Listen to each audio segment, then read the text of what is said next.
Okay, YouTube, this is Chrysanthemum. I'm going to do a review on Greenleaf, and this will be my first review. Oh, Lord, that's even worse. This will be my first review. Of course, I'm in the pink room. Um, let's get started. There's a bishop, and he has three daughters: Charity, Grace, Faith, who, when the first opening scene after Grace came back to the house for a funeral, which was the funeral for Faith, um, Faith killed herself. So later on, we find out that she killed herself because the uncle, which I'm not sure, is it the dad's brother or if it's the mother's brother, either was raping, touching, or molesting, some type of thing going on with Faith since she was a little kid. And they were talking about that at the table because Grace got so upset. She told the mom, how could you let this man sit at the table and have Faith sitting right at the table with him, knowing that he did something, either molested or raped Faith since she was a little kid.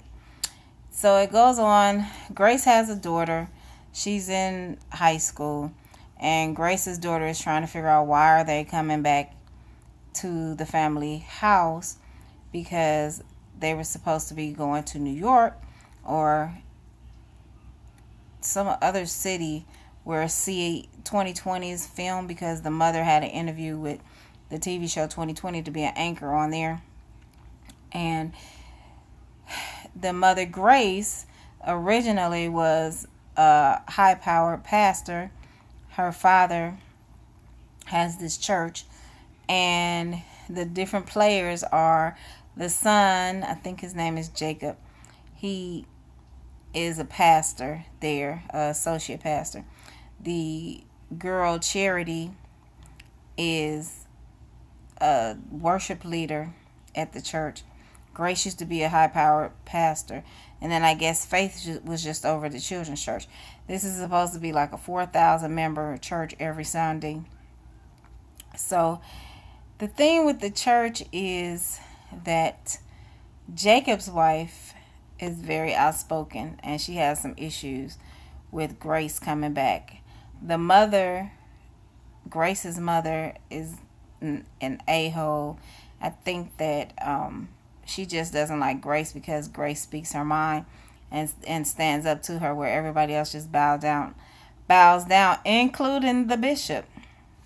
There's so many things that is going on with this church already.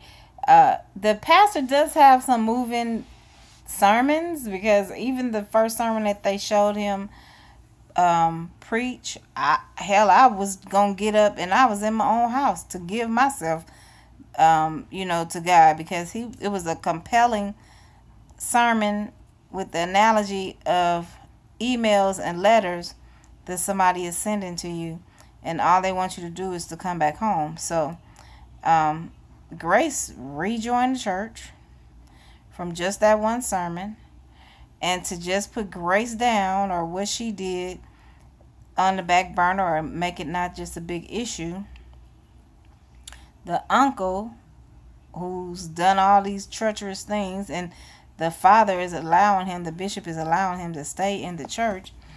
The uncle talks to people who are, coming up to the altar also. And the uncle goes and finds these two people who, I guess, won the lottery, and they were going to give $50,000 to the church. So he goes and gets the bishop while he's talking to Grace, and they're praying. And he says, can I talk to you? And then he says, oh, these people are going to give $50,000. Now, this is a showboat type of church, because to me, that was not as important as your daughter, I guess, giving her life back to, not I guess, well, it was not as important as giving her life back to God. But they found that to be much more important. So then the bishop stands up and tells everybody that these people won the lottery, and instead of them going wasting their money today, they're here giving money to the church, $50,000.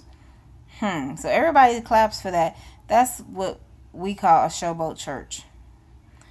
That's not really what supposedly what the Bible is about. It's not about you showboating. So that was that. So now that was like the major thing that happened in the first episode. The second episode is the one I just finished watching. Oh my God. So the second, Oprah Winfrey's in the first episode too. She's the aunt. She's the mother's sister. So I'm quite sure that this uncle is the father's brother. And that's why he's always close to the father, the bishop. Because they don't give him a title. Like, I don't think he's the associate minister or anything. He's just the bishop's brother, right, from what I'm looking at. Anyway, so let's get to Oprah Winfrey. So Oprah Winfrey is the bishop's wife's sister, so the bishop's sister-in-law. And she owns a nightclub, juke joint type of place.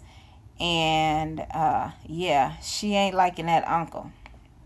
So the second episode, she pulls Grace and she hands her a file of this girl who says that the bishop's brother raped her. She's 15. And then after she gave her statement, she recanted her statement, the 15-year-old. So now, that's one thing. The second thing, in the first episode, they were talking about some cop that shot a kid and killed a kid.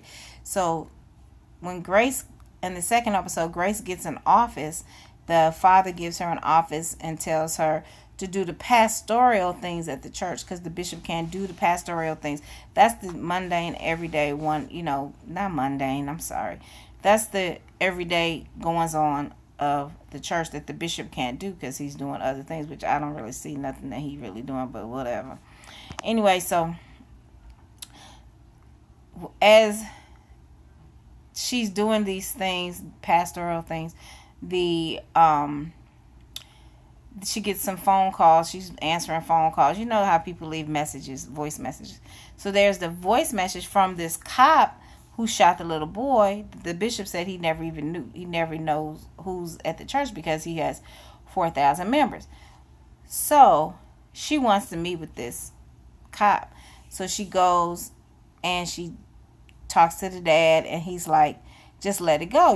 Don't even meet with him or anything. But anyway, Grace does it anyway because that's the type of person that Grace is. So when Grace goes to go meet the guy, she's like looking at his hotel room like, do you live here? Do you live here? He says, yes. He says, because people are protesting outside of my house, and I've talked to my lawyer, and the lawyer is saying that I need to make a statement. And he said, the reason why I was calling your dad is because I really wanted to have a spiritual guidance person standing behind me, or a spiritual leader. It makes it look better. So then Grace said, is that what you really want? And he says, yes. So she says, well, can you look at something for me? So he says, yes. So he says, well, looks over the paperwork of the little girl and her statement about the uncle raping her. And then he says, well, she makes herself not a reliable witness because she recanted her statement. So she said, well, what if I can get her to change her statement back and say that she was lying about that? And he said, something about my daddy said something, I always say that might can work or something like that. I don't know. So the other thing is that Grace has a daughter. So in episode 1, Grace's daughter is taking some Ritalin with her cousin because the guy Jacob has a daughter and a little son with his wife, and she's so, oh my gosh, she's so evil. She just wants her husband to have a position so badly. But my thing is, if you want him to have a position that badly, why don't you break away and start your own church? Because you won't start your own church because your husband ain't got it like that. His charisma wouldn't even draw people. He's sleeping with his dad's secretary, some little hooch that I like. I'm trying to figure out. The dad said she used to go out with an NBA player, and so you can't pull NBA players. So now you pulling niggas from the church. I'm confused. Like, he's not making NBA money. I'm quite sure. His dad won't even let him preach. That means that he doesn't even have charisma to preach for 4,000 people. Anyway, so the cousin is taking Ritalin, actually snorting it. That bitch is crazy. And then so now Grace's daughter starts the high school, which is a prestigious and private school. And so the daughter gets upset because after talking to some of the girls, the daughter is like telling her mother, Grace, well, at first I was the only black person at the school in Arizona. That's where they came from. And now I'm the only white kid at this black school because everybody's so kind of ghetto, even though they all have on uniforms and their mother and father's paying lots of money for school. But, I mean, they're ghetto as fuck. So, I don't know.